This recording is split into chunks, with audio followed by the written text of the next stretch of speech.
welcome to Hotline FN, episode 20 of the live call-in show for your hot takes, bold predictions, and unpopular opinions.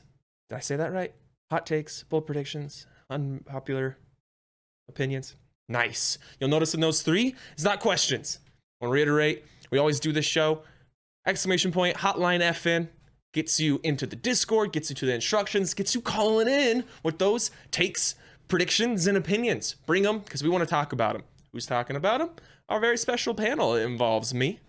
It involves the exceptionally exuberant, the adequately amiable Balla TW, and of course, our very special guest this week, the World Cup qualifier and Australian Open attendee in just a few weeks here, Twizz. Let me get these guys on screen here. Hey, gentlemen, how are you doing? Good. Tim, Awesome. you just keep expounding upon your wonderful vocabulary. I don't know what the hell you said, but hey, I think it was good. So They were good things. I only have good things to say about you, Balla.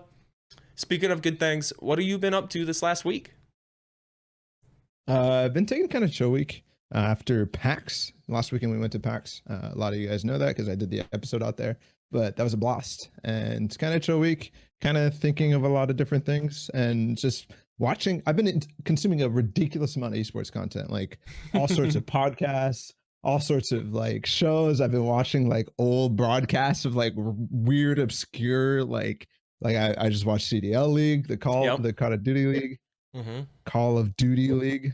The Call of Duty League. Yeah, you know.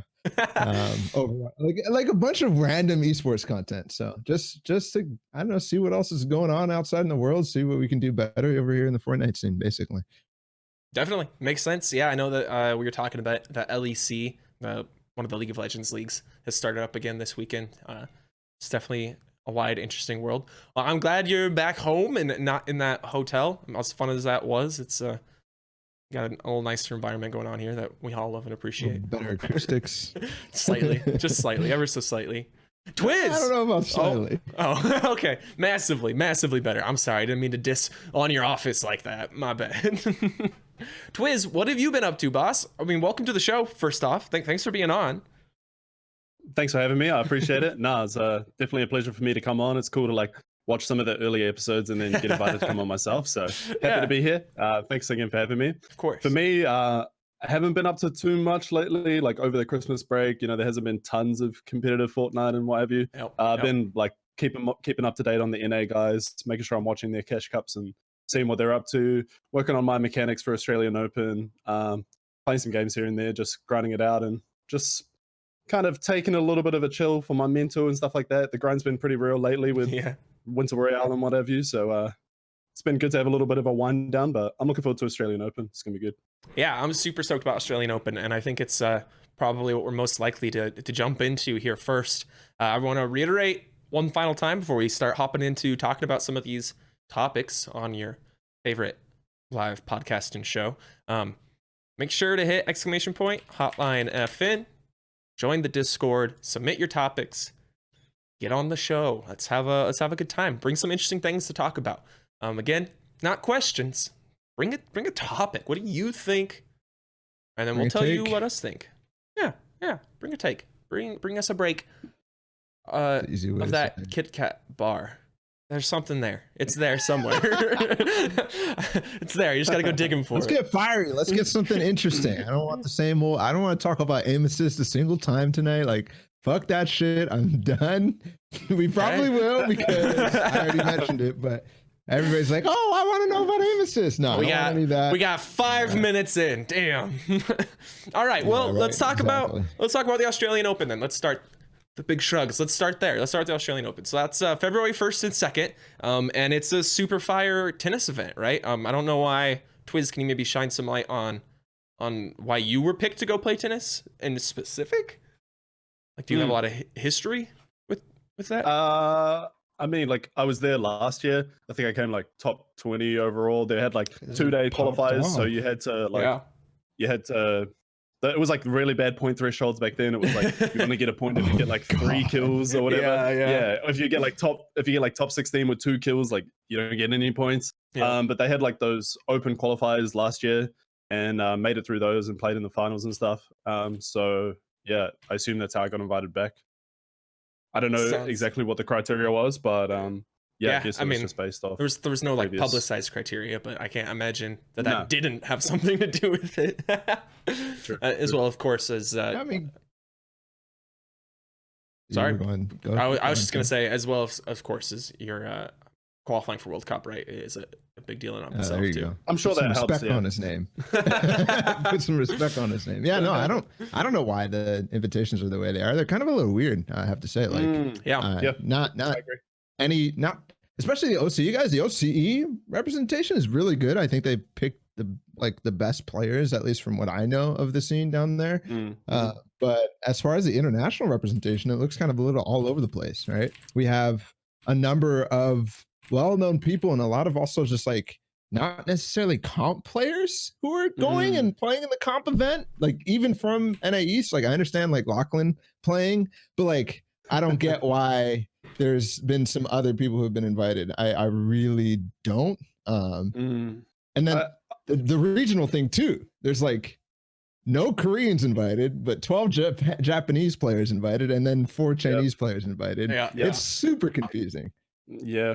I think that's like one of the interesting things about events down in OCE is like they always end up becoming this like mash of like content or like popular players and like competitive players. Like it's never just 100% competitive, you know what I mean? Like it's not always like the best players, and it's not always about like getting the most like premium competition, I guess. That it always ends up like that, which is weird because then it just kind of like brings the whole, I don't know, I guess like overall of the competition, it kind of brings it down a little bit because you're not everyone's going to be that top tier pro, you know what I mean? Like you've got those people who are like content creators, which I guess is going to bring like a larger variety of people in, like people who might not normally watch competitive Fortnite, or maybe they watch like the content creator more side of things. But I think it kind of turns off the more competitive scene because they don't like to see those kind of like non-competitive players. I feel like that's something that they've always had to battle in OCE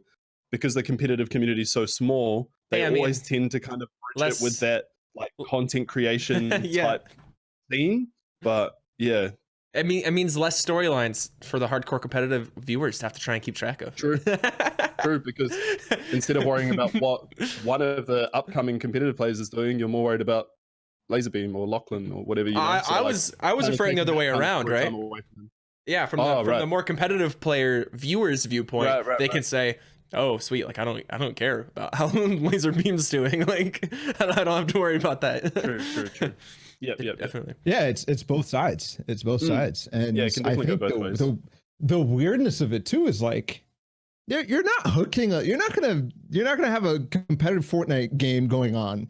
You're not gonna hook a Lachlan viewer, you know, like he's not playing, he's not doing what he's normally doing. Not only that, but like he's gonna die the first game or whatever. He's gonna die off spawn, and then everybody who's there to watch Lachlan, everybody's in the crowd to be like Lachlan, which I saw all the time at the World Cup. All the different things. It's like they're just gonna sit there disappointed because their hero is not even he's not even being shown. You know, like it's kind of sad too. So I think it kind of backfires when you put these content creators in competitive events. I think it super backfires, and that is a basis for a lot of the invites to AO. From what I can tell, a lot of people got invited from being the first to spam on Twitter. Yeah, and there's a few players who arguably should have been invited that weren't. So yeah, you know, I mean more than a few, not right? The perfect system. Yeah, it's kind of just. Sure. We have what we have, right? And when it comes to third-party events, I don't think there's a ton of use in complaining. Like you can voice like, yeah, it's a bummer. We would have liked to have a more competitive event, but ultimately a third-party organizer decides what they want to do, what they want to run, what they want to provide, and it's not necessarily their job to provide like the most competitive event possible. So yeah, agreed. You know, I don't like just like laying like. I'm not a lay down and take it kind of guy, but ultimately it's like, this is what we've got. Like, let's be happy about this. Like, I'm excited. I think it's still going to be a really enjoyable event. Yes. And still very I think we competitive. should be excited. Yeah. I think we should be excited. But when you brand a tournament, especially as a third-party organizer, I feel like the onus on third-party organizers is more, especially when they had such a competitive event last year. Like, it was perfect last year. They had they had 2 stages of qualifiers before getting in the finals. Correct me if I'm wrong, Twizz, but it was Friday and Saturday you guys played the solo heats, and then it was Sunday that you guys played the finals, right? Yep. So it was two different heats. I personally don't think it was super good last time. Largely due to like the point threshold and stuff like that. You know, you had a lot of people who should have been getting points that weren't and things like that. Only getting 2 games to qualify for a LAN event, not really ideal. So like, I think hopefully that they've learned a little bit from last time. I'm sure they have. 100%. But let's definitely take a step back from perfect. But when you look at what it is now versus back then, sure, a lot of people got invited, and probably the people who are most important did get invited. But at the end of the day, it's like it's weird to go from open to invite, and then not only that, but invites being as they are, right? Like, it was a good competitive event last time. You had to qualify. It was open. Yeah. Like, anyone could show up. Like, you got your chance. Like, it was ahead of the time back then, right? It was actually one of the only. Actually, was it the only at that point? Was Twitch? No, TwitchCon 2018 had already happened. And we were still dealing with scuffed like so bad invite system, or like invites registration systems, I guess I should say, for the open tournament. Like, I remember everybody spamming to figure out how to get registered for AO. It like got released, and like nobody even knew if they were invited or whatever. So it was like everyone's on that website, and as soon as it comes out, everyone's like filling in the form like as fast as they can. They had the Epic ID, and they're like, "What's my Epic ID?" Like, everyone's rushing to try and get their name in for the quals. It's so weird too, because like, we had that, and that shows the demand for an event like this, where there should be some good registration system, and they should just improved upon last year's registration system. This time they're like, nah, F that, like, I'm not even dealing with that. Not gonna do it at all. Let's just invite people. I don't know. Well, we've got you're a right, few. Tim, we should be very excited. Yeah, super stoked. I mean, it's the most competitive event we've had in a while. I would argue way more competitive even than Winter Royale. So it's gonna be great. In 6 months. This is the first in 6 months. No, because we had for solos, right? Like for solos specifically. Come on, man, this is the.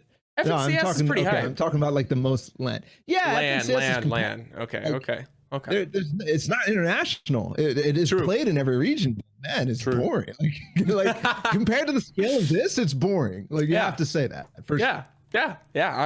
I'm personally pumped. I'm gonna take a little bit of leave work early that Friday. You know what I mean? Get the weekend started right for the event. So it should be a blast. You have to leave work early, or you just have to wake up early? I don't know. I think I already told my boss I'm leaving early. So either way, I'm leaving early. Let's go. Whether it's about AO or not. Yeah, exactly. All right, Balla, you want to grab our first caller? Let's get this show on the road.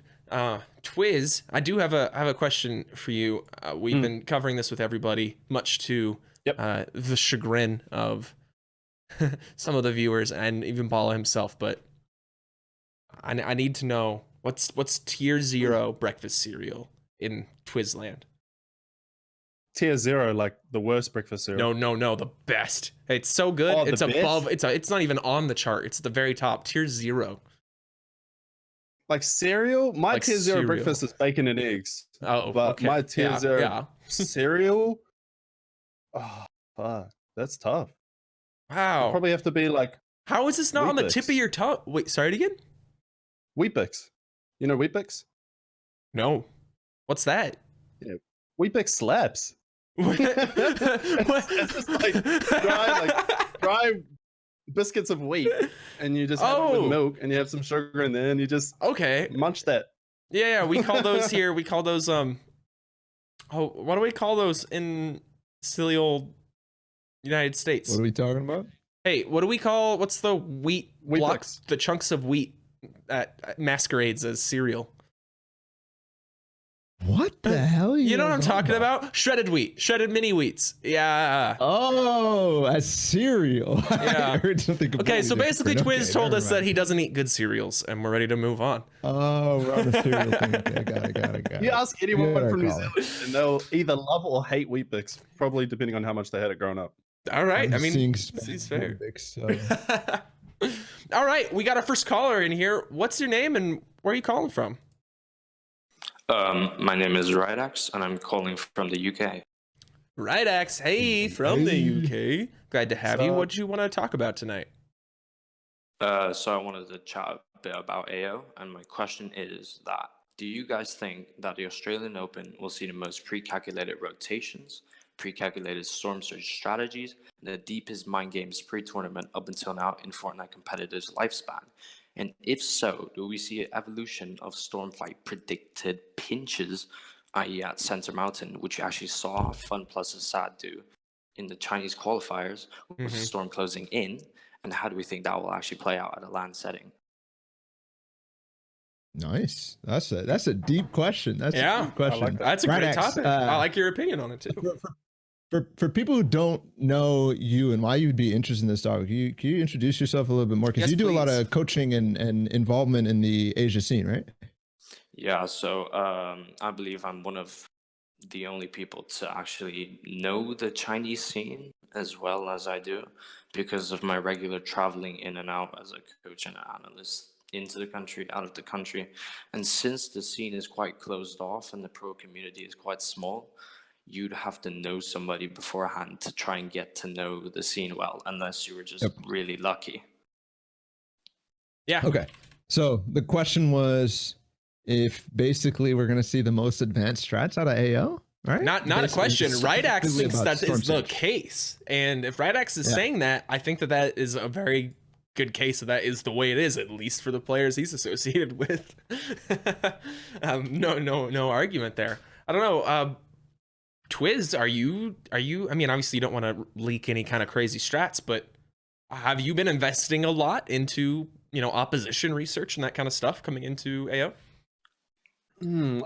It's an interesting perspective. I don't see it being terribly popular, to be honest. I don't want to speak for a lot of other players, but generally the vibes that I kind of get at the moment is like we're at this kind of stage where the game is largely instinctual for a lot of players. I don't think on the large player base there is a lot of pre-calculated, premeditated rotations or tactics or pinches or things like that. It could be the case. I think if any tournament is going to show that kind of thing, it is going to be Australian Open. We've seen a huge development in meta and mechanical skill and things like that. So once that kind of comes up, it does leave more area for these kind of pre-calculated, premeditated strategies and things like that. People have more time to develop and work on these kind of things.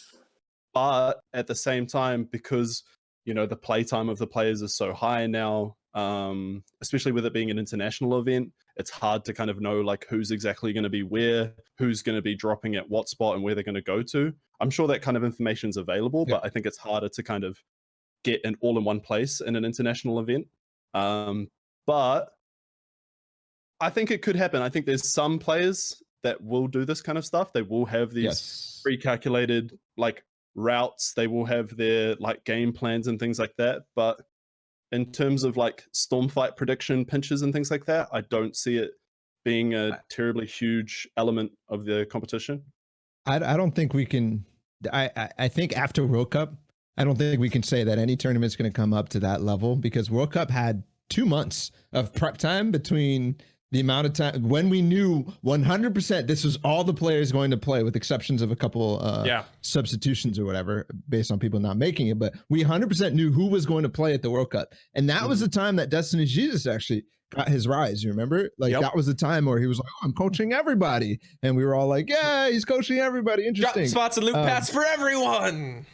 Yeah. So that was the time when I think we first thought of storm surge strats, or thought of rotations, or thought of any of that at all. And then that did proceed through FNCS because of the fact, like Twizz was saying, that it's not international. We actually know how people play. We play them in practice. We do these things with them. So what happens, what's going to happen at AO, especially with such a huge chunk of the player base not being EU or NA East, it's going to be the clash of these two where it's like, well, you know, Jordan drops at, I'm going to say Dusty Divot because that's where it was before. Like Jordan drops there, but also Bizzle drops there, and now they're playing. Are they going to go for each other? Like, that's something like that's not going to be a thing, right? And then it's gonna cascade. Bizzle's gonna go somewhere else because he knows Jordan's going there. Jordan's gonna go somewhere else because he knows Bizzle's going there, and it just ruins everything. So you can't do that prep without a significant leeway. We don't even know the 100 players that are going to be playing the competition yet. We don't even know. Like, so there's no way for these guys to be doing the research. They can do a little bit of it, but not that much. Yeah. I think definitely, I think at the bare minimum though, it's going to be a major mistake for any players who, and we saw this before, who haven't seriously thought out their plan for dealing with Storm Surge, right? Like, I think at minimum, most players, and Twizz, now you can say if you've done this yourself, but most players are going to have a very good idea of where their best opportunities are to at least get a couple hits off and to do it as safely as possible, right? I know that and if I land here in retail, I know that these guys are rotating out of Lazy Lake around, or, you know, is it called Lazy Lake? Around like the same time. And I know that I can, and I know that I can get a shot or two and start to make up my Storm Surge without having to commit to anything. Yeah. Those sort of things, you know?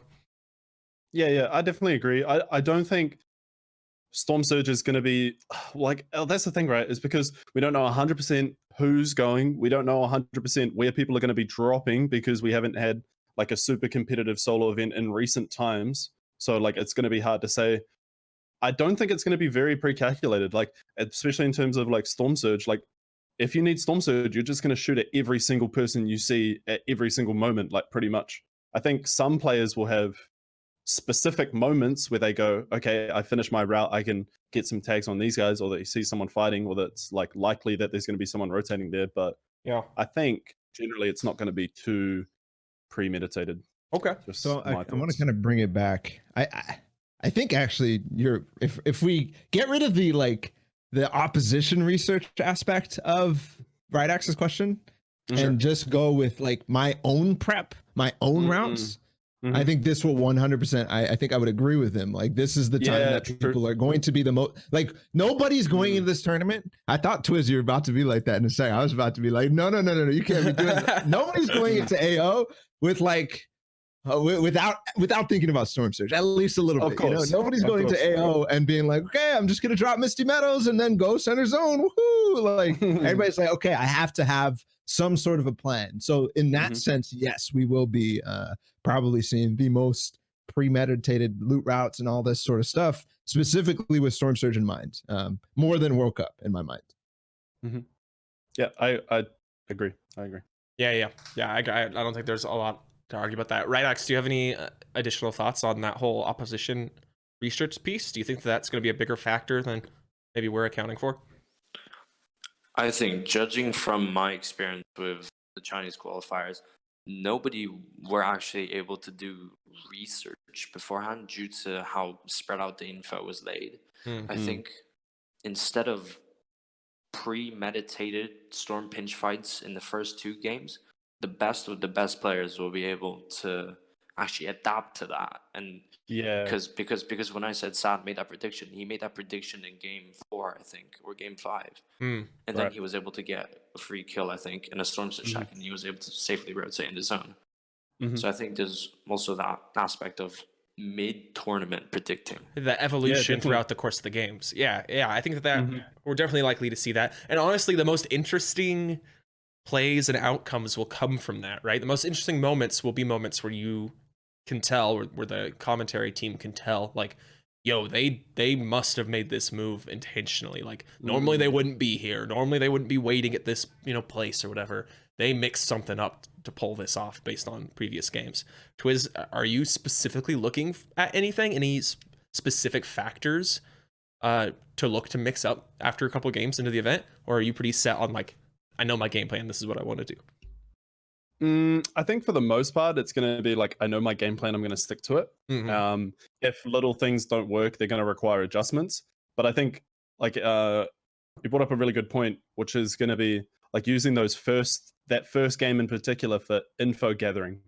Like, you know, on your drop, you're constantly looking around like who's going where, what's open, what's free, what's not, who's landing on me, how many people, and then game 2, how many people, where's the split, is someone going over here now, can I go this way, can I land here? So like that kind of information gathering in the first couple of games is going to be so incredibly important, and it will definitely lead to these kind of prediction plays. So yeah, I agree.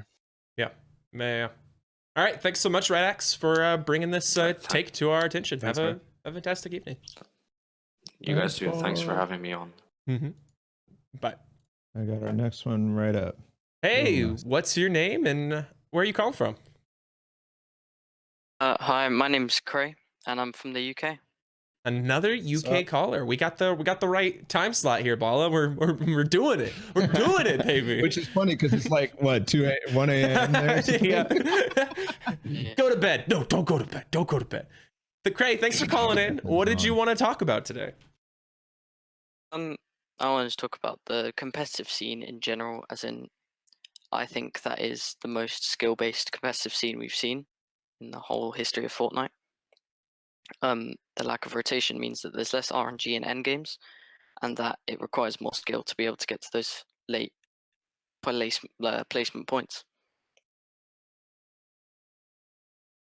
Why would you? Why do you think that? I'm curious. Yeah. Expand. There's more than what you just said about why you think this is the most competitive. You know, is it the mobility? Is it the items not changing? What is it? I think one of the main reasons is lack of mobility. Obviously, things like shockwave grenades can be free rotates, and that causes like a massive RNG gap between pro players, semi-pro players, and there's a gap between pro and like good and bad. So in season 9 and 10, it was heavy rotation, so you didn't have to be that great at the game, and you could get heavy placement points. It's the mobility argument. What do you guys think? Or even just the gimmick argument. Like it's all of it together, right? The argument feels more like just in general in previous seasons, particularly season 9 and 10, but also in seasons prior to that, compared to this season, there were just more equalizing effects, right? Where like a snow globe that teleports you. Gosh dang it. The rift to go. You know, a rift to go or a launch pad at the right time in the right place. You know, a baller, a combat shotgun. Sorry, I was not paying attention to what you were saying, and then I listened. I'm like, it's been a while. It's been a while since I held a rift to go. You shake it, and it blows up in your hand, and you teleport. Yeah, it's great. It's great. Globe. I like it. But anyway, all of these items. They need to theme that for Christmas. I like it. All of these items and gimmicks, if you will, were equalizing effects where obviously the best could utilize those tools to their most effect. But anyone could shake a rift to go and get out of a fight, right? Anyone could get lucky, get 3 rift to goes, and use that to get at least the first set of placement points. Like bare minimum, they're getting there, right? And stealing those slots away from other players, right? Potentially. So don't forget the cascading effect that has, right? If one person gets those extra placement points, he's now in the later game and making it easy for somebody to pick up free healing, you know? It rolls through. Yeah, so I think that even without having to approach what the current meta looks like, just the lack of these gimmicks and lack of these helpful items, it definitely has had the effect of emphasizing skill more in this season compared to previous ones. I don't know, Balla, where are you sitting on that? I tend to agree about like the mobility and no gimmicks, but I completely disagree on another facet that I don't think we're really thinking about, or Cray, you're thinking about either. It's the fact that we only have cash cups and we've only had FNCS. I think this idea that this is the most competitive the game state has ever been, sure, might be true, but the competitive scene has not really tended to be the most competitive. I think we're seeing unknown armies, you know, just destroy everything. And sure, he's not winning everything, and there's a lot of random people doing very well, but that also kind of shows me that, yeah, this isn't a game that the best can win at right now. And that's because of the cash cups and all those different things, and we're not having real FNCS. We don't have any lands. Totally, yeah. I have to none of define this. it. It's So not the game that we go back to competitiveness. World Cup quals, and that structure made that the most competitive the game has ever been in my mind. I mean, wouldn't you say that What do you- FNCS squads was?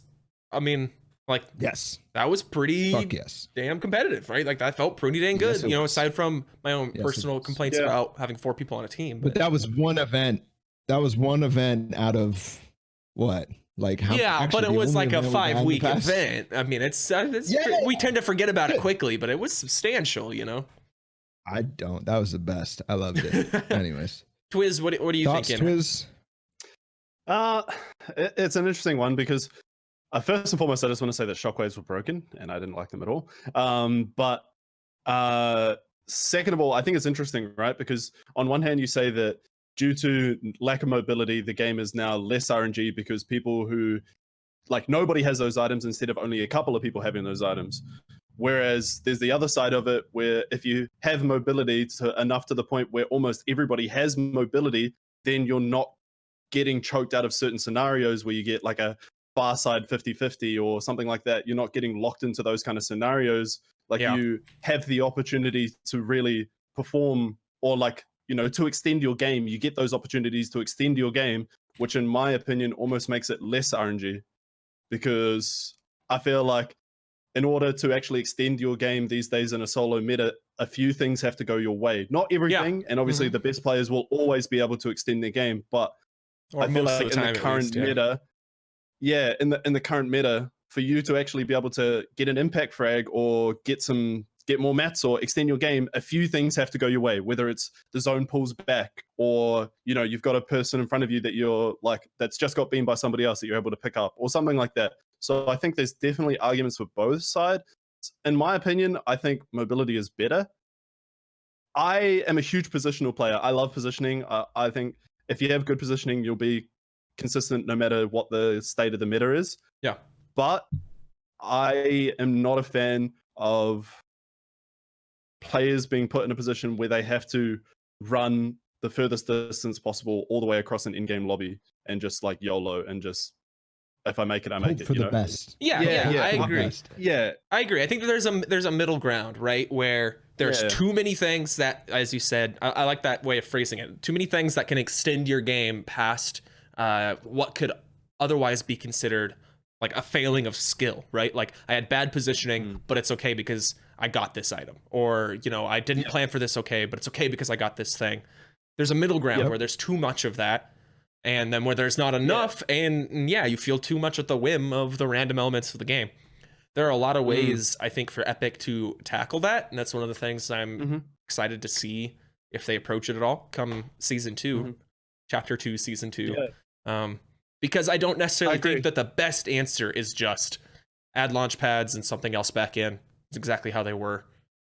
I think that could be fine. It could be a good answer, but I'm not convinced it's the best answer. And I think that there's still room for them to explore there. I think it's interesting because I agree that mobility won't solve everything, but there are a few ways to do it, like, you know, increasing the mat cap in certain modes and things like that. Like, you know, squads was good because you always had like 4 players, or you should have 4 players worth of materials to work with. You've got the more mats overall, means like you've got less RNG factors that go into it. So I could see something like that being introduced in solos, where instead of like only 500, 750 or something like that, or some kind of general low power common mobility. Like I would love to see glider redeploy come back into the game. I think it would work perfectly. I think it would be a good meta. That's just my hot take. But I think it definitely there's arguments for both sides. Here's another question that I don't think people really think of too much, is how it affects different skill tiers, right? So like I would say one of the best players in this meta right now is easily going to be doing well no matter what, no matter RNG circumstances or whatever. Like I feel like every single game he's just gonna be able to do well because there's not that many grief items. And there's also not that many, like what you're saying, too much of the mobility or too much of one thing where it just becomes everybody can do a certain thing. Right now, it's like, yeah, he can push his advantages and win a game, but a player who's slightly below him has way more issues, right? Slightly below the top. They have way more issues with RNG because they just can't get over that hump, right? Dubs is good, so because he's like literally can out mechanics any situation no matter what. Like if he's getting sprayed by 15 people in the lobby, he's still doing fine. But somebody else who's, you know, slightly behind Dubs, maybe not slightly, but maybe a lot behind, but still very good, gets in that situation, they're dead. If they get 6 zone pulling across the way and a couple people decide they want to kill him, then unfortunately that's the end of that frame. So for some skill levels, it's very uncompetitive, and for some skill levels, it's very competitive. Right? Yeah, I agree. Yeah. And then the other thing too is like the kind of like let's when we're talking about mobility items, is like the ballers and planes and stuff like that, did that actually also make the game slightly more, like when we say competitive, we have to define that a little bit, because to me, when I say competitive, I'm saying like, yeah, if Psalm is playing the game, he's going to win. Like he's going to do very well in the game pretty much every single time. Like at least he has the opportunity to do well. And I feel like ballers and planes did kind of help that a little bit, but at the same time, what they did was make it uncompetitive because everybody had this crap, and now if you don't have it, like you're in a position, a weird spot. But that's adding to the abundance of mobility. Yeah, it's definitely arguments to be made for both sides, and it's something that needs to be very carefully balanced. But I definitely like your, you know, when you look at the tier 2 or tier 3 players, you know, like people who might spend hours and hours and hours grinding their rotations and yet still can't see any improvement. And there is something that they could always work on. Yeah. That just seems so, the current state of it just seems so unforgiving. Yeah. So, and it is. Yeah. I agree. Punishing, you know? And it doesn't help that the only real events you've got, maybe you're getting lucky and you're in a region that can support no zone rule scrims. But generally, the most competitive things you've got going on are zone rule scrims and cash cups, right? Like, so even if you are practicing and working really hard on improving things like your game sense and stuff, you're gonna feel like crap when that doesn't pay off just by reason of the format doesn't support it, right? And that's gonna feel bad, right? It's sort of like this weird. I feel like for a lot of players, and including players in the pro scene, it's been a season of, well, at least we can work on our mechanics, I guess. You know? Just because of a lack of the reward. only constant these days. Yeah, the only real constant that players have is like the only thing they can really go back on that's constant throughout the whole thing is just their mechanics. So that's where this whole like mechanics focus really comes into it, I guess. But yeah, exactly.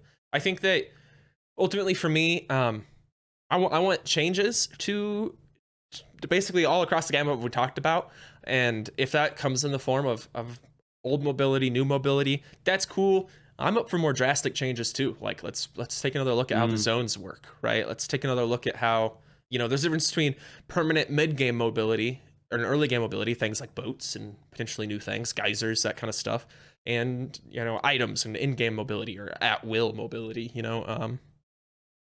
I think there's a lot of ways. I said, I'm repeating myself now, but I think there's a lot of ways to tackle it. And I'm just hoping that we get something more interesting than what we've already had. I agree. But ultimately, I think we need something. So, Cray, thank you so much for bringing this take to us. Yeah. Thanks, bro. Thank you for having me. Have a fantastic evening. Too. We got another caller in here. Lickety split. We're rolling through them. So if you've got topics, if you got a hot take, a bold prediction, or an unpopular opinion, ! Hotline FN in the chat, and then bring it on in, baby. I wanna eat that up. All right. New caller. What's your name? Where are you calling from? Hi, my name is Rhino, and I kind of wanted to bring up a more recent topic that's, I think, flown under the radar of a lot of people. This topic is the fact that Fortnite devs and a LA-based company called PlayVS have partnered up to introduce Fortnite as an esport across high school regions and North America high schools and North American colleges. And I think just this development has caused a lot of spike in my interest to involve my school in esports. Yeah. So I think if I can get scholarship money for playing video games, like hell yeah, man. That's you'd be good a fool stuff, not to pursue that. Yes, exactly. And I think it's just kind of crazy that more people haven't noticed that this is something they can invest. Or blown up about it at least, money. right? Yeah. Rhino, do you know much about the proposed formats for?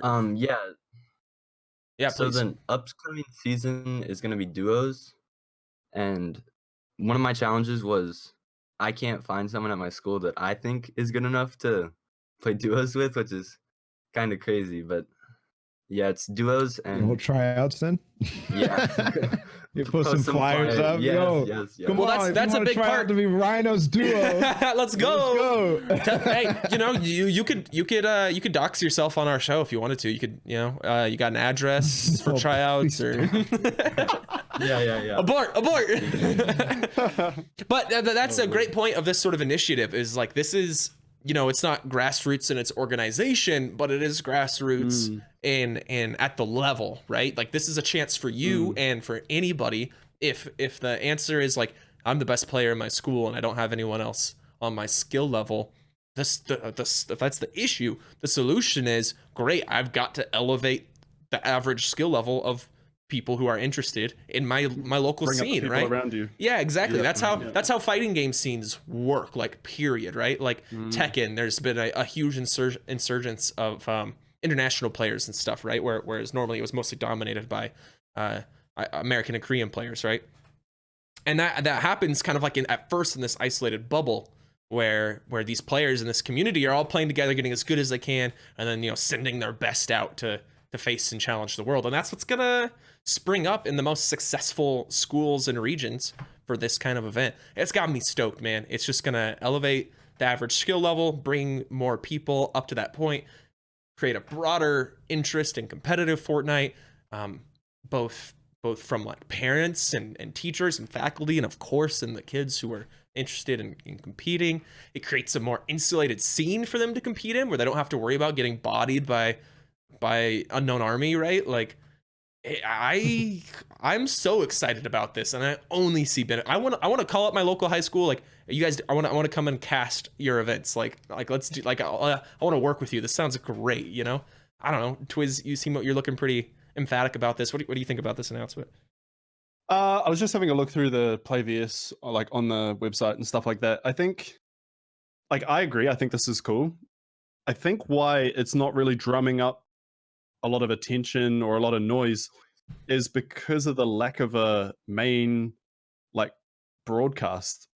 Like, I feel like there's no coverage. Like, I hear about a league like this and it sounds great, but I'm thinking, where am I going to watch it? Yeah. Like, am I going to watch it on Rhino's Twitch channel? Like, that doesn't, like, little plug. Yeah. Like, maybe I would, because I'd be interested in watching, like, oh, what's happening in PlayVS? Who are the players? Like, how's the competition going? But I think for me, like, it doesn't really sound that interesting, because I'm like, well, where is it going to be hosted? Like, is it going to be a PlayVS where it's like their own independent thing? I don't see Epic getting involved with it. I don't see their own, like, I don't see them having like a main broadcast for it. So I just see it being another one of those things where it kind of like falls under the radar, and instead of people watching these like lower level grassroots competitions, people are just watching wages. People are just watching the same old shit stuff like every day. So that's my thoughts.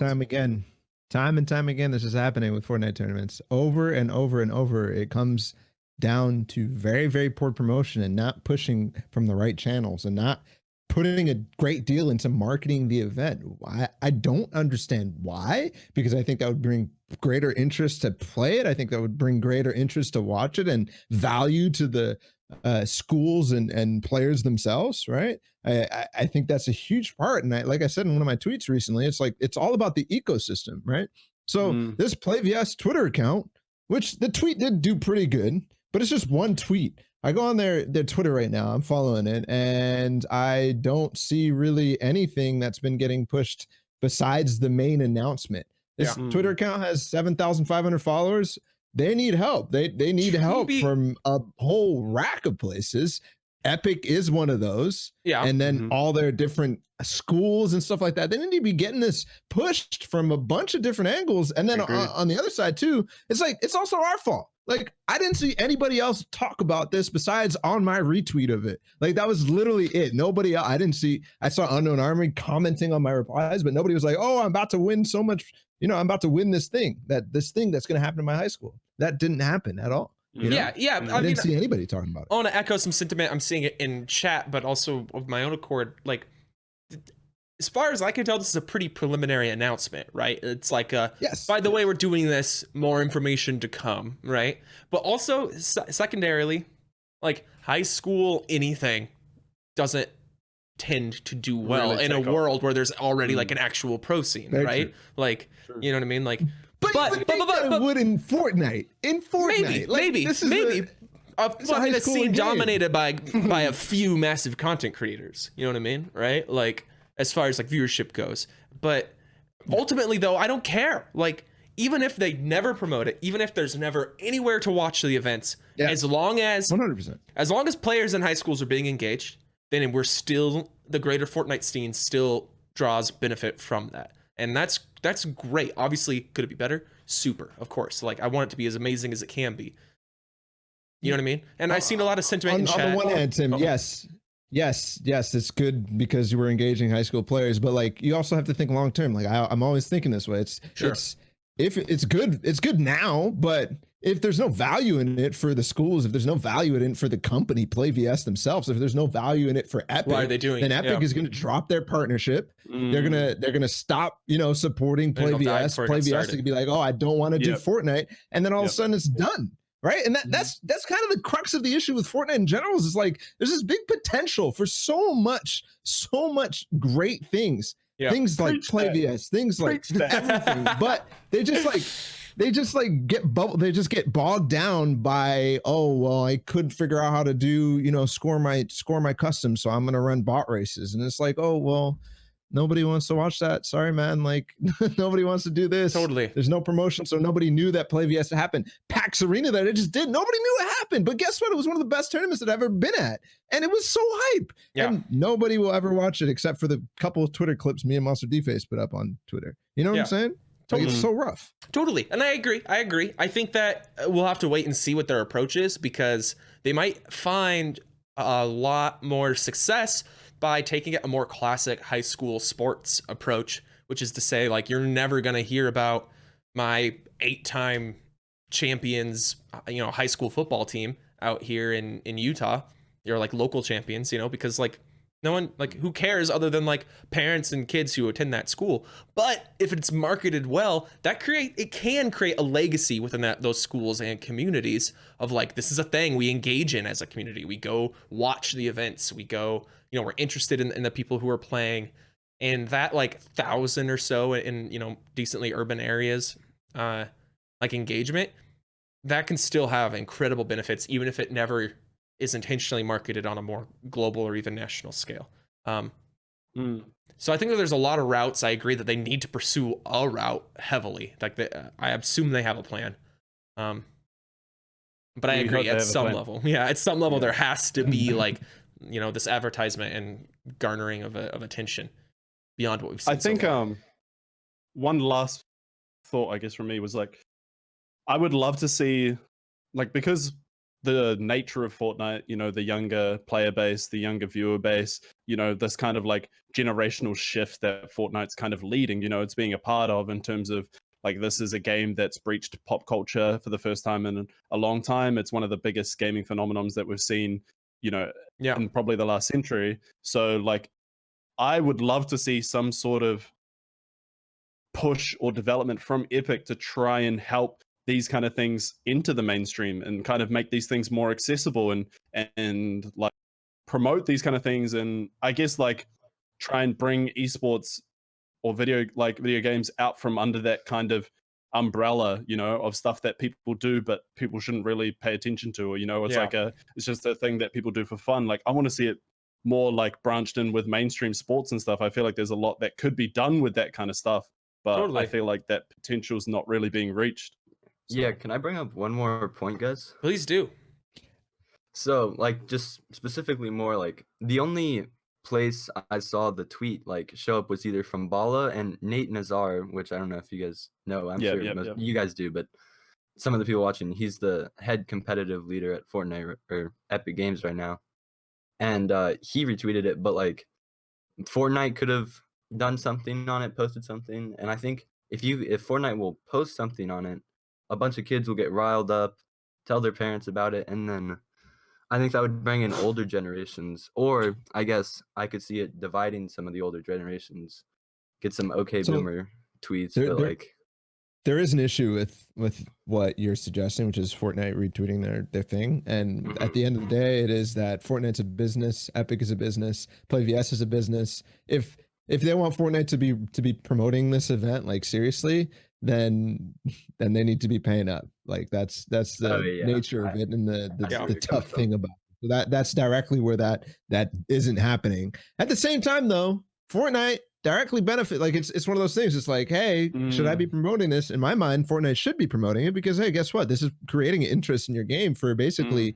I mean, you have to support them, but basically for free, right? Yeah, more than interest, it has the potential to build institutions over time, right? Like all it takes in such a limited, like you're only in high school for like 3 or 4 years, right? Depending on where you're at. So all it takes is something existing through one generation of high school graduates, right?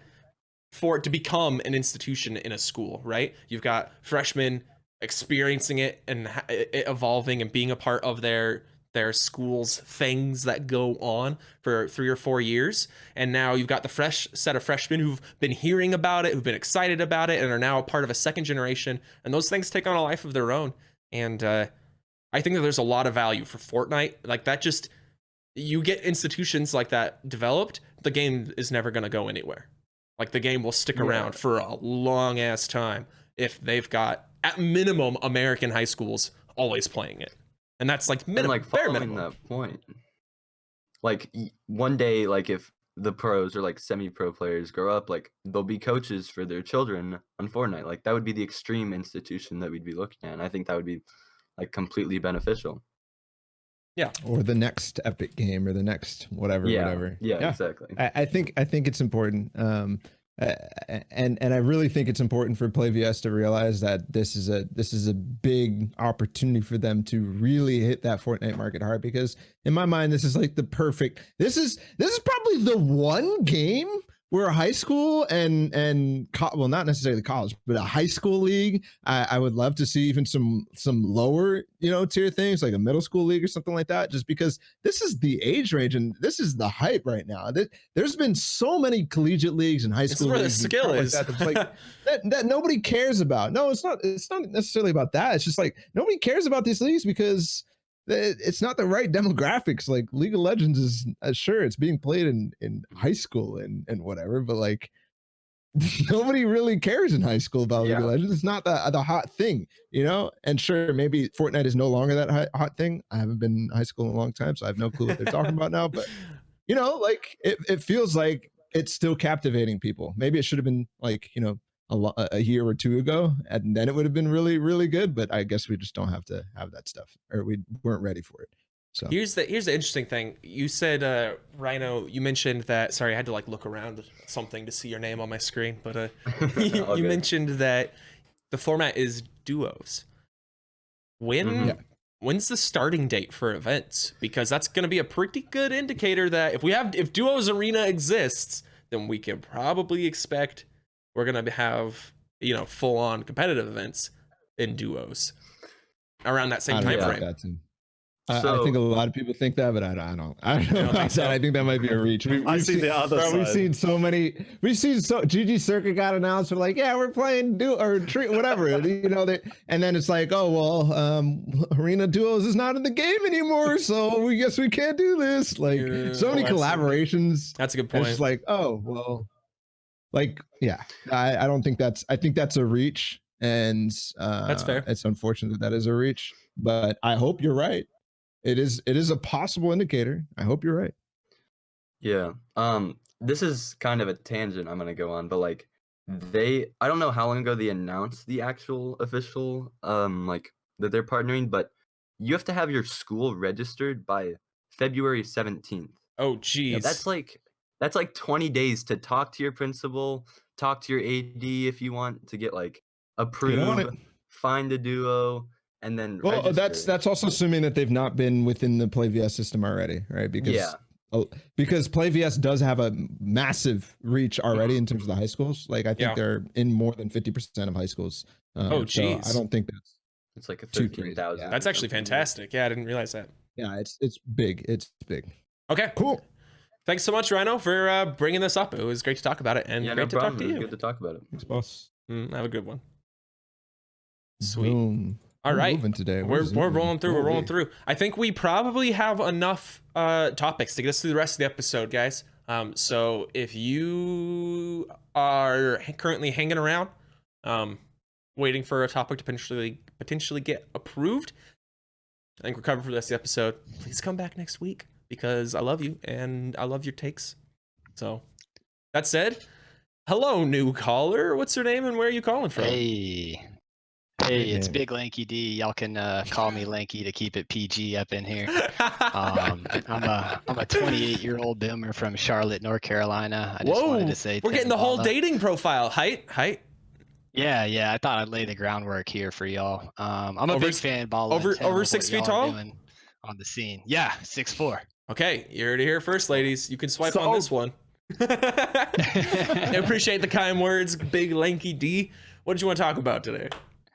Yeah, so for the sake of the argument, let's just say Epic doesn't come out in the next couple of patches and give us any mobility. But my question is, will players find a new clever way to make peace with each other during rotations, specifically late game rotations?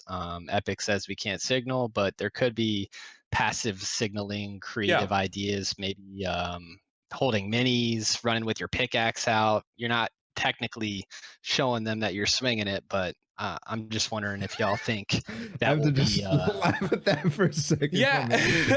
Swinging it with your name. Okay, never mind. Yeah, I mean, this is something that thank you so much for the opportunity to talk about this, right? Obviously, this is pretty big news. Anybody listening and isn't aware, Epic came out with a statement talking about signaling in Fortnite and how they're going to be cracking down on it more. The most obvious case is swinging your pickaxe at somebody, they swing it back, and you have this gentleman's agreement to not shoot each other while you rotate. And that was very explicitly on the list of this isn't okay. You can get banned for it. The list included other things. It included jumping, which people loved to meme to all heck, but it's indicative of like the bigger issue of like we need as specific as possible like wording and a ruling that we can point to and say what I did violates this or does not violate this. Like as little room for judgment calls as possible, is my opinion on that update. But as to your point, yeah, any form of active signaling is subject to scrutiny under this rule. But passive signaling, I mean, that's just game sense, right? Like picking up on passive signals. If someone's running around with their AR out or their sniper out, you like know. That term. Yeah, you know immediately, like there's a risk that they're gonna shoot me. And there's always a risk that someone's gonna shoot you. But if you see someone rotating with a pickaxe or a map out, whether they're trying to actively signal some kind of gentleman's agreement or not, game sense dictates I need to be less worried about this guy right now than a guy who's got his gun out. I've already seen that. It's like it's not active signaling, but two players holding a pickaxe look at each other and just like have this moment where they just go, should we just go zone? And then they just go. It doesn't have to be like active, like, which is why I think it was so weird. I think it was you that said it this way, Balla. Like it adds a lot of gray. Like when you write down like terms like this, it adds a lot of gray, which is like, yes, I'm not going to jump 3 times and swing my pickaxe at this dude and say, hey, let's rotate. But at the same time, like if I'm just running and he's just running and we look at each other, like we're probably just going to go our separate ways and we're probably just going to go. But like at the same time, it's like, so is that allowed? Is it against? I feel like it's such a. Let's be clear. I do think that the very obvious communication is what they're trying to stop. Which is kind of funny that they even put this out there in the first place, because like pickaxing, it's not it's used so widely that it kind of gets bogged down. You don't really, and that's the whole reason I thought it was fine in the first place. Was like, yeah, like if somebody pickaxes, you could still get beamed. Like he could break that idea. Like he could be lying to you straight up. But what they're trying to break down is like explicit communication between two players that will grant them both an advantage. I think that was unfair and uncompetitive in the first place. And it was an epidemic at some points in EU cash cups and stuff like that. We would see like literally a migration of people just all, you know, it's stupid to watch. It doesn't make any sense. I don't know if it was that bad in OCE Twizz, but I've been pickaxed in a West Arena, you know? It's like, what are you doing? Yeah, like I've been pickaxing pubs. Like I've been pickaxing pubs. It's not in Zone Wars, people are pickaxing me. I don't get it. We gotta go, dude. It's coming. So I do think we need to kind of take this whole discussion back and like think about what they're really trying to accomplish. And I think that's like direct communication between two people that is very clear and means the same thing for everybody. But to get back to your original, you know, thing, like it's like there is going to be people who come up with things and it's unavoidable and it'd be all right. There's going to be people who are like, oh yeah, I'm going to hold minis or whatever, or I'm going to, I don't know, crouch spam, people are saying, like, but at the same time, that all that stuff is still against the rules. Like just because it wasn't in that list, it's still against the rules. Like very clearly it says, okay, here are a couple of things that are against the signaling rule. And it's limited to this. I mean, it's not limited to this. So it could be a lot more and a long range. So no matter what, if the purpose is the same as pickaxing, it is against the rules. Like that's just straight up. So people should not do that. They will, but they shouldn't. One thought I got for this is like, in terms of signaling, I don't think anyone's going to go and report you if you go and swing your pickaxe in a game going forward. And I'm not sure that Epic's going to actually have some kind of detection system in place to basically identify signaling. So maybe if you're a big time streamer, you would do it on stream. Someone would report you then, and you'd be banned. But I'm also curious as if we'll still see some pickaxe swinging going forward. Probably. Yeah.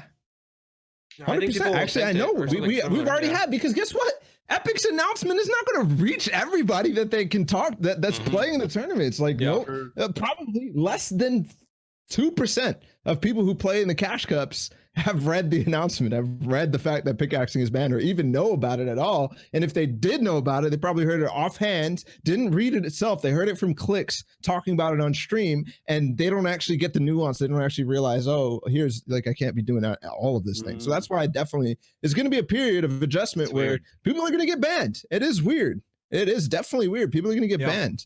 And that's exactly what you're saying. Do we know anything about the ban itself? How long it would last? I don't even think we necessarily know it's a ban, right? This is the thing that's frustrating. Is there anything they haven't publicized? No, they said they would ban people. They said they would ban people for this. They said they would be taking action against people. Taking action, but not necessarily banning, right? Like you can have consequences that aren't like a ban from the game, especially as like the rules rolled out, right? Like you could be like, your whole tournament run is invalidated because we caught you doing this, but you can play you know, tomorrow, right? Like those sorts of things are still possible. Yes. I don't think so, because I'm pretty sure they tried banning people for pickaxing during FNCS, and then they realized like, oh crap, we can't really do this without making an announcement. They revoked a bunch of bans. I don't know if you guys remember, there was like a bunch of people posting on Twitter like, oh, I got banned. I'm sitting here like, wait, what the hell is going on? Did you guys really get banned? Remember actually in OCE, somebody got banned, like some big name got banned, and everybody was like, oh, what the hell? But it wasn't just OCE, it was West too. Like there was a bunch of pros like DMing each other like, oh, I just got banned. What the hell? Yep. Yeah, I think it's interesting. You know, there's a line of thought, and a couple people in the chat are talking about, I don't want to pick on anybody in particular, that this problem would have solved itself, or the problem only exists because of the lack of mobility in this season. Bullshit. But all you have to do is look at Winter Royale to know that like it doesn't have to do anything. It doesn't have to specifically do with rotations on long storm treks. Tim, people were signaling in planes. And we had signaling in that same Winter Royale on the ground too. It was rampant in that whole tournament, and we've been having disappear. It since the very first summer skirmish. Shit, I bet you we had it in the Pro-Am. I bet you we had in the first Pro-Am that Ninja played with Marshmallow. I guarantee we had some signaling going on in that. Yeah, pickaxing specifically. I'm sure that was hell for the commentary team. I'm sure Epic hated seeing that in Winter Royale. And like, we can debate all day long whether or not you should be able to signal. I don't think so, but it's like a limitation of the style of game. Like it's a hard thing to just like, in my opinion, if you can't mechanically prevent people from doing it, it's hard to enforce it speciously. That's what I'm saying. Right? Like, But, you need in-game like changes to make this collusion and signaling thing not a thing. That's why remove the fucking throwable snowballs and shit like that. Like, we don't need that in the game. We don't need that in competitive. Like, it's useless. So just take it out, because the only use is bad, right? I'm thinking like even in other ways, in terms of like, I don't know, like finding some kind of actual solution, like rewarding aggression or some kind of like balance that could be made to the game in general, instead of like, hey, you guys are playing the game in a way that we don't like you playing the game, so we're just going to tell you don't do that. Like, that seems like the worst way to ever address the problem. Yeah, and that's the reason why people in chat like Monster and Spirit are saying like, oh, I wasn't gonna pick on them. Hey, I'm calling people out. Yes, like, yes, we can do that, but we also have to address it. We cannot just let this whole thing slide and be like, pickaxing and signaling is okay. We have to do both, right? Because yes, mobility and other ways, like rewarding aggression a little bit more, like Twizz is saying, is good, but it does not actually directly solve the issue of signaling, right? Signaling is still going to exist on some shape or form, right? Yeah. Mm-hmm. But just laying down rules on the signaling itself isn't going to help the problem. Like, I feel like just doing one or the other doesn't necessarily fix it, you know? Like, I feel like there needs to be a more overall change to kind of avoid that, because like we say, regardless of whether it's overt like signaling or whether it's just game sense, it's always going to exist at some kind of level. There's always going to be some kind of communication between players. That's just the nature of Battle Royale. Fortnite is my... Sorry, go for it. I was going to say, I think it hurts streamers if you think about it. If you're a big time pro streamer, there's going to be people in these competitive modes who are going to use signaling to their advantage still and likely not get banned. I think that's just an interesting... also on the other side, like, streamers are just going to have a harder time because they can't pickaxe anymore, and they're going to die because they can't pickaxe on rotations, and just because there's no mobility in the game, they can't make the rotate that they need to play with all the psycho players and open cash cups. Fortnite is my first battle royale. Do we see signaling at this level in PUBG ever? Yes. You know, I don't follow that scene, but probably, yeah.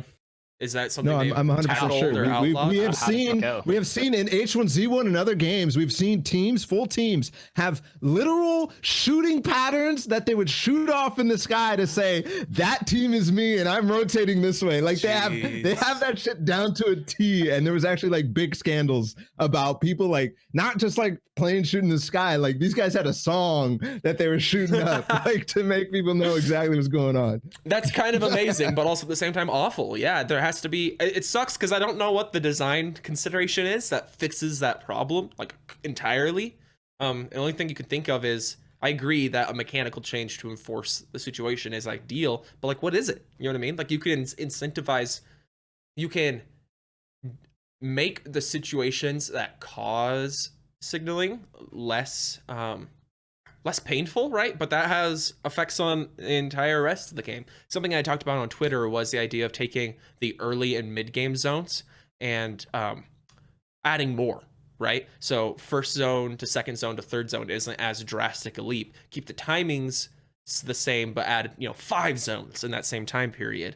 And now someone harassing you on your check into zone is never going to be as bad as it was previously, but that still doesn't stop it from happening, right? No matter how far you are from the zone, and no matter how deadly that particular zone is, whether it's late in the game or early in the game, there's still going to be the temptation, and it's still going to be the best play to like walk away. You know what I mean? To just be like, I don't want to engage with you. How can we make sure we're on the same page?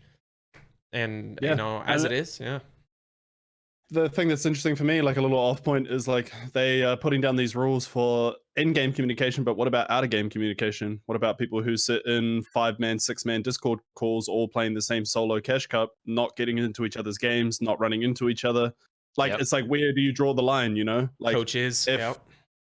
Yeah, exactly. Like, you know, one person making routes for multiple people type stuff is like, you know, how far do you actually go to stop all forms of like collusion and stuff like that? Like, it's really weird to draw the line at an in-game thing like this. Like, I don't know. It seems like such a hard step. That's an interesting thing. You know, do we see different competitive rules based on the setting? Is that the fix? Is it we can't do anything about online open events, but we still want to do online open events? So here's the rule for online open events.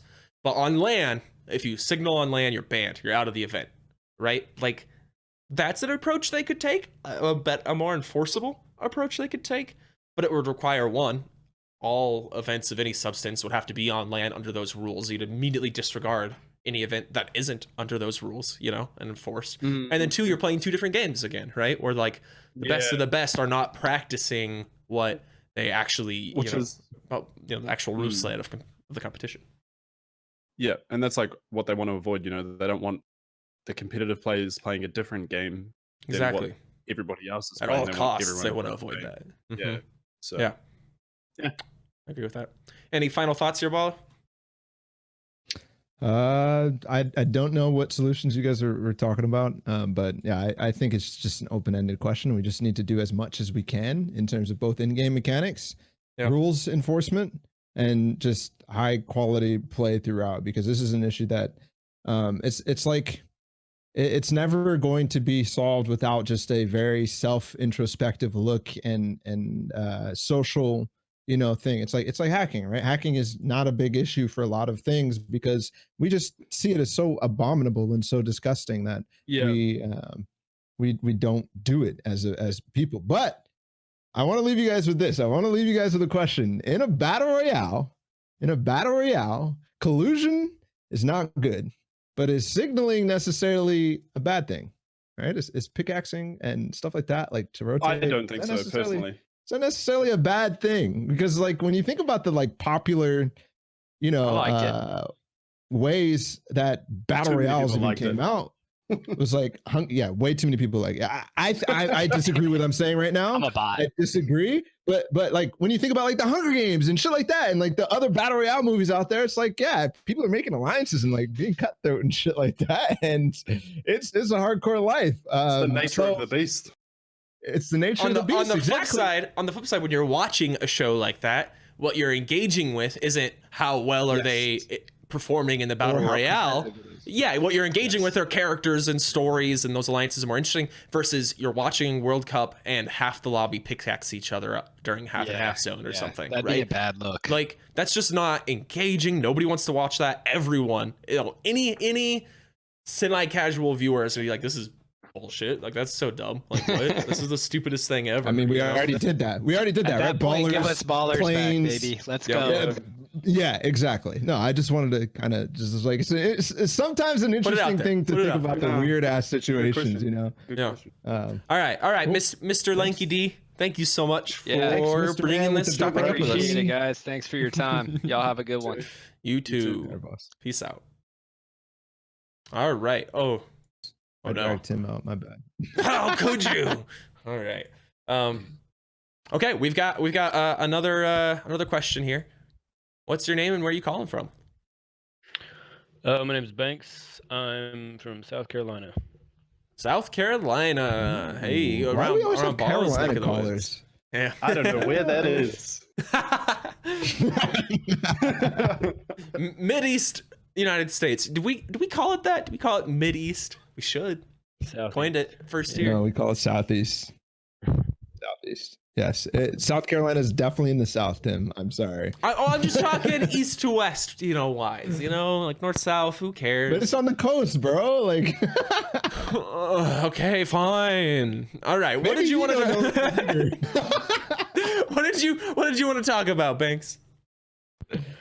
I want to talk about Epic's new post about them bringing out a new engine for next season and later on this season. I think it was the wrong time for them to bring this out because I think it'll bring on more bugs rather than fixing things. And since people are so starved for competition at the moment, and they're very hopeful of next season's competitive Fortnite. I just don't think it's the right time. I think it'll cause a lot more harm than good, and it won't be what people think it is. What do you think, Twizz? Seems like you've got some thoughts here right away. My question is there ever a good time to release like such a thing? Well, they could have done it during the season after squads when competitive was so dead, rather than not like a day before DreamHack. Yeah, exactly. That's definitely an issue. I want to clear up some things, right? Because specifically what they've mentioned, and this is for anyone listening who isn't aware of this just yet, but they announced that part of the reason for this long delay and pushing this season back to February 20th, and another delay extension of our current season, is because they are working to swap out the current physics engine specifically, not the entire, they're not like not using Unreal Engine anymore. They're swapping out the physics engine for Epic's newest, bestest, most modern physics engine, which they've really only started touting and releasing beta forms of out to developers just last year. This is the Chaos physics engine. Something a lot of people have immediately grabbed onto is the destruction capabilities, dynamic destruction of objects and stuff. Yeah, I know. I feel like I feel like I spend like half my time like talking people off of cliffs like on this show. But that isn't what Chaos Engine is. It's a full package physics engine. It just so happens that the flashiest thing that they have talked about specifically to developers is the destruction capability, but it's an entire physics engine. But that also isn't like a don't be afraid.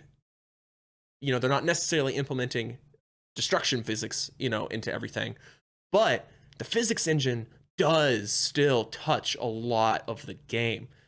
Basically, anything that moves is under the control of the physics engine. Things like shooting and like the actual act of building probably aren't, but character movement, jumping, the way sniper bullets that's exactly what I think of. Vehicles, all of these things. All of these things are potentially going to be affected, or they are under control by the current physics engine. My knee-jerk reaction is like, if character movement, things like character movement and jumping, if those things are fundamentally different, I just see it like being a miss completely. Like, that's like some of the parts for me where, like, if I load into Fortnite and suddenly the way that my character moves is different, the way that I jump, like my acceleration, if that's different, that's scary. That could be wild, right? And that's why I think they are explicitly were like, we want to keep Fortnite feeling like Fortnite, and which is only something that we can see. But it wasn't this nebulous like we're making huge gameplay changes necessarily. But don't worry, Fortnite is still going to be Fortnite, like with Rift Zones or whatever. Well, I think that they were specifically trying to get at that, saying that like we're using the new physics engine, but the goal is to slot it in as smoothly as possible. That's sort of my thought there. I know what you're saying with that, but like my thing where I instantly jump to is where they say we want to keep Fortnite. Well, what does Fortnite mean to Epic? Like, what is Fortnite being Fortnite? What does that look like to them? Because to me, what it looks like is responsive movement. It looks like consistent movement, I guess. Like, these kind of core mechanics that players have gotten used to. Like, is that stuff like? Is that what they shoot? Projectiles and shooting and stuff like that. Yeah, exactly. Most of the shooting, probably not. Like bullet travel, like shooting, stuff like that, like recoil, weapon handling, physics of it within your hand, and things like that. Like, what does Epic still like? I hope that when they say that they still want Fortnite to be Fortnite, that they are encapsulating that at a core, like basic mechanic level. Like I don't want basic stuff to change. I don't think they are either, but we don't think Epic does a lot of stuff. But also we can point out, there's like a lot of like competency talk, right? Like it's gonna be buggy, it's gonna be this, and that's kind of like what you're getting at there, Banks. There's a big difference between like live game design and game developers, things like items and that kind of stuff, and like what are essentially systems engineers, right? When it comes down to it, and the guys who will be taking the brunt of the work, I imagine, of implementing a whole new physics engine, like that's a very core base level aspect of a game and of its development, right? That they haven't you know, like fucked up with in the past. They haven't like drastically changed character movement and stuff. Like they haven't like screwed these things up in the past. So my like my expectation for it to go smoothly is a little higher. Track record. When you think about the track record, it's like you have to think about the specific thing, which is the physics of the game. I think the thing I'm most interested in is like, how does it actually change end games and performance and lag? And I think that's where I'm most concerned. True. Or also, it's like guys, we won't know until we test it, until we play it, until we actually see it. But like, I have, you know, very high hopes like that it could be really good, and I also have very, very, very terrifying thoughts about what could happen from this. I want to reiterate Sorry, Balla. Go ahead, Tim. I want to reiterate what Resprit said in chat. Epic has the best game engine developers in the world, potentially. Yes. Like, if not the best, very close, right? Unreal Engine is like, I mean, it's ubiquitous, right? They that's where they make their money. Fortnite was this happy byproduct that they kind of stumbled into. Unreal Engine is what Epic Games does. You know what I mean? And the extension of that is this new Chaos Engine. And to like Ball's concerns and also to Banks, new doesn't mean more demanding, right? Ideally, new just means better. Sometimes it means more demanding. Things like, you know, like ray tracing technology and this kind of stuff, right? Not that that's new, just new implementations of it. But in the case of the physics engine, you know, there was a team that had to pitch this, right? Like it's still in beta as far as like access publicly to other developers goes.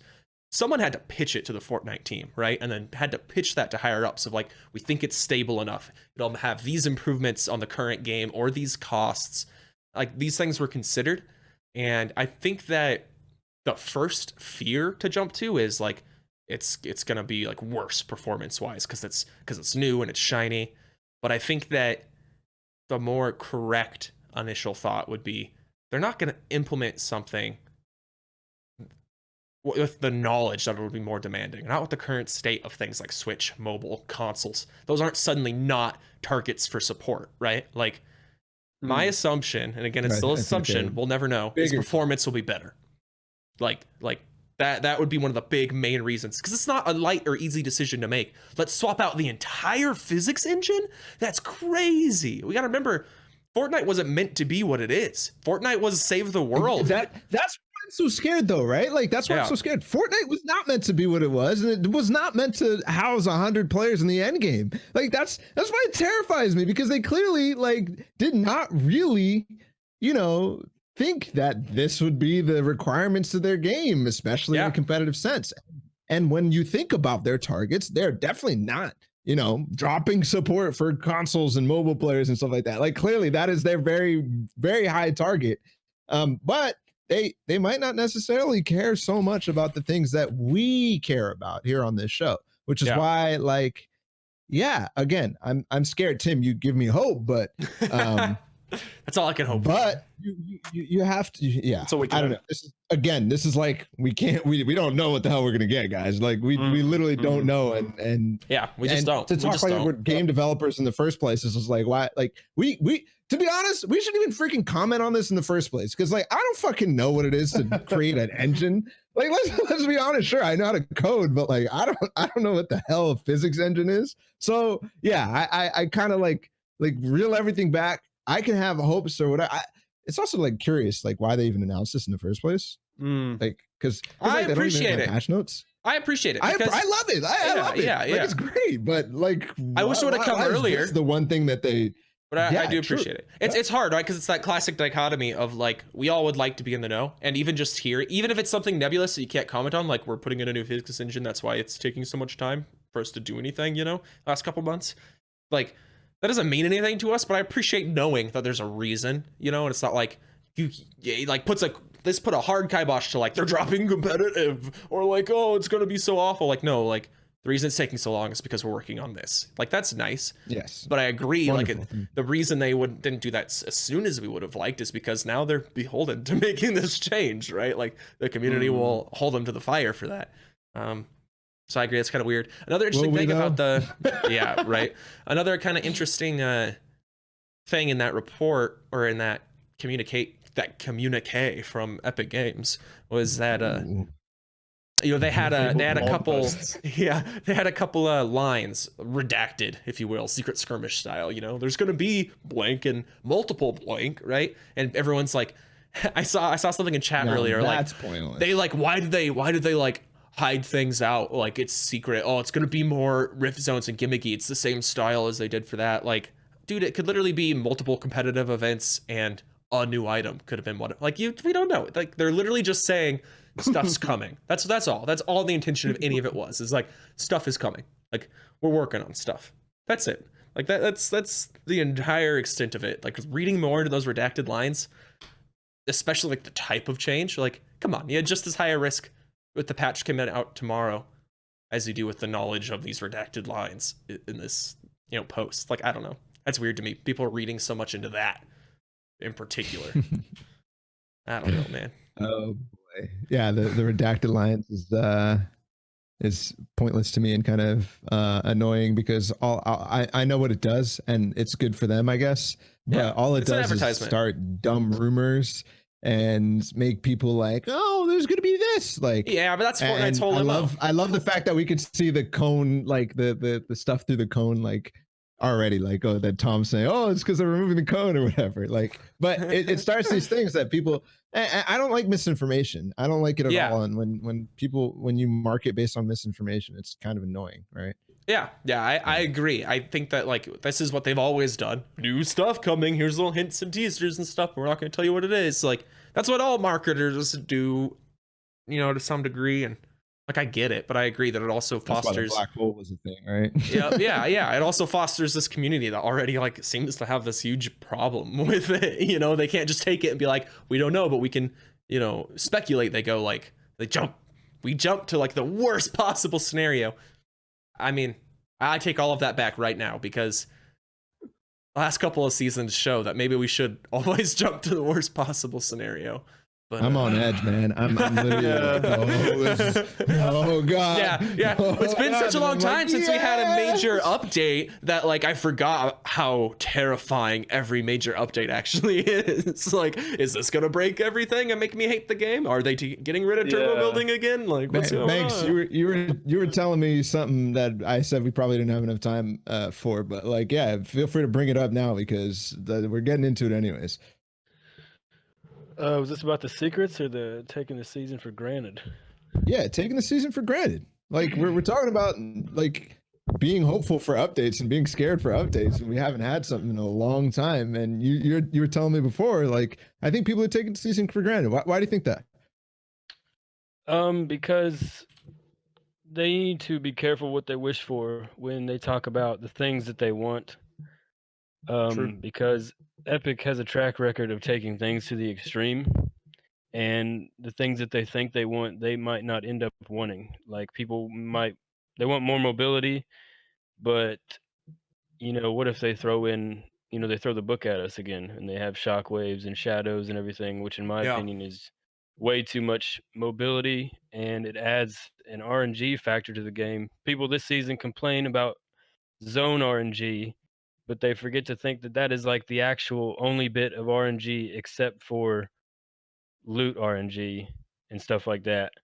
If you add shockwaves and all sorts of other mobility and other items, it adds an all new sort of RNG. You could say, this guy has shockwaves, this guy has shadows, this guy has bounce pads, whatever. And I want to point out that, like, you mentioned loot RNG, which is at the lowest it's ever been in the game's history, thanks to 100% chests, the more limited loot pool, and the upgrading, right? Like, I don't think it's a stretch to say loot RNG is at its most minimized ever, except for maybe like season one. I don't know.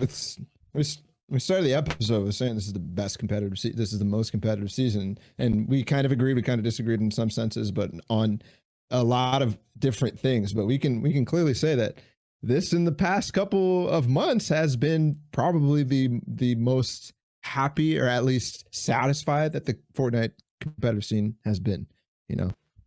I think some people are realizing they might not be, I don't know, this might be having a dig at some players, but they might not be as good as they thought they were because they don't have the crutch of shockwaves, rift to goes, ballers, or anything like that. You have to be good at fighting people. You have to be good at fighting 1v1, 2v2, because you can't just get out of it.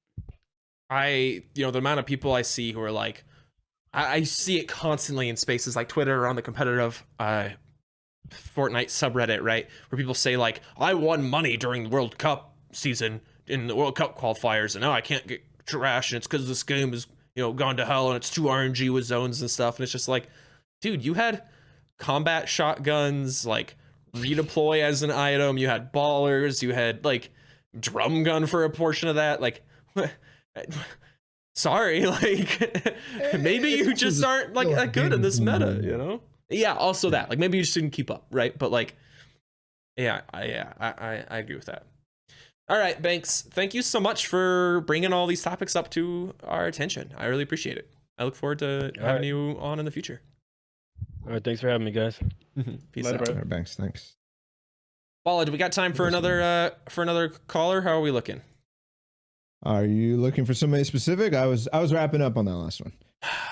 Okay, I do want to talk about just a little bit, guys. I want to talk about these cash cups, and I want to share my take, and then you guys can berate me or agree with me. I'm stealing this a little bit from UK Milo, who brought this in as a call-in, but also I've seen it's a long sentiment. Cash cups mean absolutely nothing as long as the matchmaking can be gamed and it's an open competition.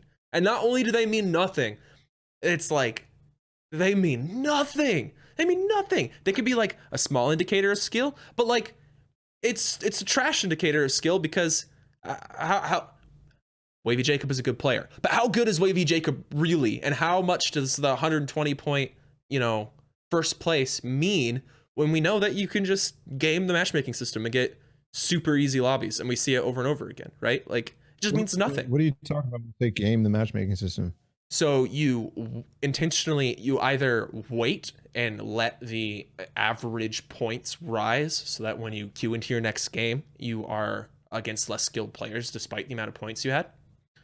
That's the main one. That's the main one. That's the main way to game it, and we see it constantly. Unknown Army does it. Wavy Jacob does it. All the big contenders on OCE were doing it. Like, everybody does it, right? Like, that's the way to maximize your ability to win in these cash cups. And that's so crap to me. To like, that's not competitive. There's nothing competitive about like intentionally trying to play against worse players to inflate your score, right? Like, that's my take. Yeah, I know where you're coming from, but like the way I see it is, if there is no other competition, then what else do you base it off if not cash cups?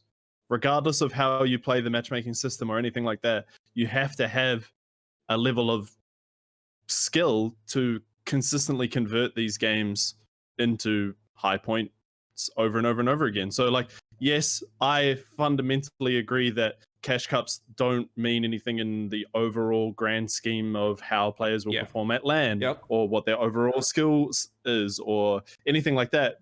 But to say that they don't mean anything is probably coming from someone who doesn't typically do very well in them. Like, if you do well in them, then they're gonna mean more to you, So like, of course, yeah, I think that's totally obviously fair. I think for me, it should be just used as practice. Like, I don't think that you should be putting too much pressure or too much emphasis on the cups. Like, I've always taken the approach that if you want to get good, you don't play to win, you play to improve. So like, when you go out and you play a cash cup, you don't say, oh, I'm going to win this cash cup. You say, I'm going to play 8 games out to the best of my ability, all the way, no tilting, like, and just do everything I can and make the best decision I think in that moment, play confident, and just do your best within that moment. Like, that for me, I think, is the best practice that you can get. But that doesn't mean that cash cups don't mean anything. Yeah, exactly. Most valuable, 100%. Totally. So here's the thing, right? Like, cash cups sucks, man. I hate them. I hate them too. I hate playing cash cups. They're boring. They're not stimulating. They're not exciting. There's nothing interesting about Unknown Army coming in first. Like, sure, it's very, very impressive, but like, he's done it so many times, and we see it over and over again. That every once in a while there's a cool clutch, but like, in the grand scheme of things, it doesn't mean anything because I don't really care about who he's killing. I don't care about who he's beating. True. A clutch that Benji Fishy does, like, the coolest clutch I saw in a cash cup was Benji Fishy versus Letwick. where it was like a super meta impacting. You remember that one where he's like uses bandage bazooka or Ludwig's on high ground. Like that was so sick. But like that's the only thing I've ever remembered from a cash cup, and that's why I feel like they're meaningless. But gaming the system and gaming the matchmaking system, like I don't really think that's a bad. Everybody can do it if everybody does it. That like it's one of those things where it's meta, and if it's meta, then everybody's gonna start doing it. Then the effectiveness is gonna start backing off, and like it's like just do what you think is most effective. Like it doesn't make sense to say, oh, because I can game the system, then it's unfair, right? No, everybody. There's no morale like moral high ground, you know? Yeah, it's not like, I got this many points without like doing the thing, but you did it type thing. Is like if you can do it and it's gonna make you like perform better. Yeah, but that's doesn't why I mean hate that the it's crap good on Twitter. There's so many people on Twitter that's like, oh yeah, you were at low point lobbies the entire game and you popped off and came back.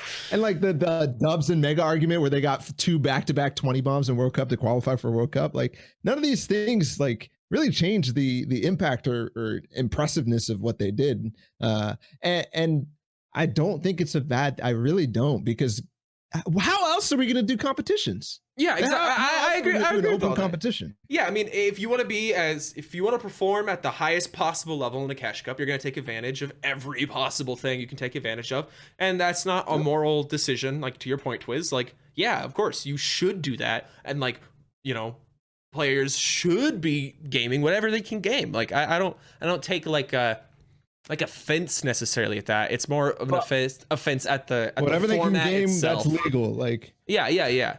I take offense at the format itself. It just feels like this holy, like if all we had was this and we were always going to have this, then that's what competitive Fortnite is, and there's no room for complaining, right? You could only posit that something else might be better.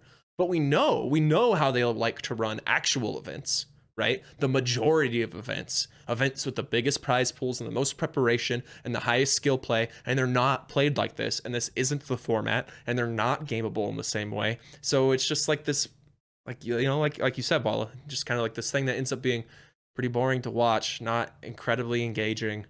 And it's just kind of like, I just wish we were doing something better. It's a great thing to have it's a great thing to run. Like it's fine to run. Like, and I had this parallel back to the chess scene, because like you go on sites to play chess, and this is literally the way that you compete, right? This is 100% the best way to have large scale open tournaments, this arena style where you queue and you have matchmaking, but it is not a reflection of how you perform in actual competitive Fortnite. It's not an indication of how well you're going to do. I would struggle to call this even really a tournament, right? This isn't a tournament. This is an open style. Like it's just a little bit more competitive than pubs, basically. Like that's what I would say it is.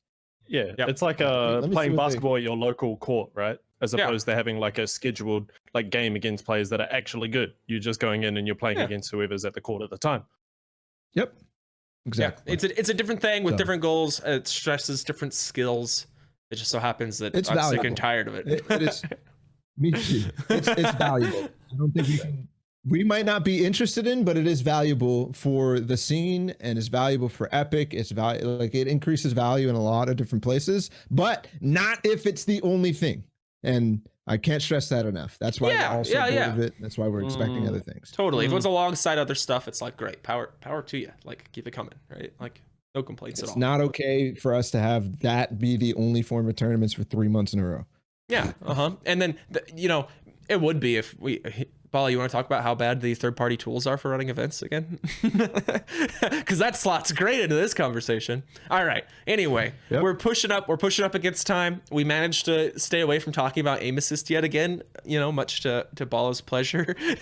Awesome. Holy crap. We actually did a submission about aim assist. That's actually crazy. You predicated at the top. Job. You're like, don't do it. And they were like, we're not going to do it. Threats work.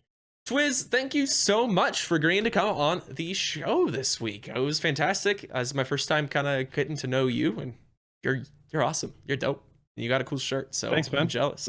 Thanks for having me. It was good. I like the topics today. There was some good stuff to munch on, some good stuff to talk about, there's definitely some interesting things coming up for Fortnite in 2020. It's going to be really interesting to see like what it looks like throughout the year and how it develops. But all we can do is stay cautiously optimistic and keep grinding. True. That's what we can do. It's funny because like I'm waiting for whatever announcement it is, and I'm looking at all these other esports have their announcements. It's like COD League is being announced, Overwatch League is being announced, LEC is starting back up all these leagues, and it's like, wow, these guys are doing great. And I just know, it's like, happening. It's happening. This is the thought I woke up this morning. It's like something is coming, man. And if I know Epic, they're not okay with like Overwatch League, League of Legends, all these guys like outshining them with their broadcast deals and shit like that. Like something is coming. They've been too far down. This morning just be like, yeah, this shit is gonna be good, bro. They've been too far down the Twitch directory for far too long. The next update, it's gonna be big. It might be awful, but it'll be big either way. Like I feel like I can confidently say that it's gonna be huge. That's fair. It might be Mex. You know, like we'll see. Twizz, plug your stuff, man. Where can people see like what you're getting up to? What you're, you know, what's happening for you in the future here? To be honest, I haven't been doing a lot of content stuff. I've been trying to stay away from social media. Probably I feel healthy. like it's not too healthy as a competitor. Especially in a volatile scene. But yeah, I don't know. I'm on Twitter, code Twizz. I got a Twitch channel, Twizz as well. You can find me there. Hello. Yeah. Sweet. And you're not Twizz, the Call of Duty player for Denver, right? That's not you. I'm Twizzled, the OC Fortnite player. Darn, I thought you were moonlighting. You know, 2 games. You get it on us. Thanks for coming, man, and good luck at AO. Good luck at AO. Thanks for having me, boys. Bye. All right, Balla. How about you, sir? So you've had sort of this off week we talked about, sort of like playing it low key, doing traveling, you know, prepping for the future. Yeah. What's happening for you in the coming weeks?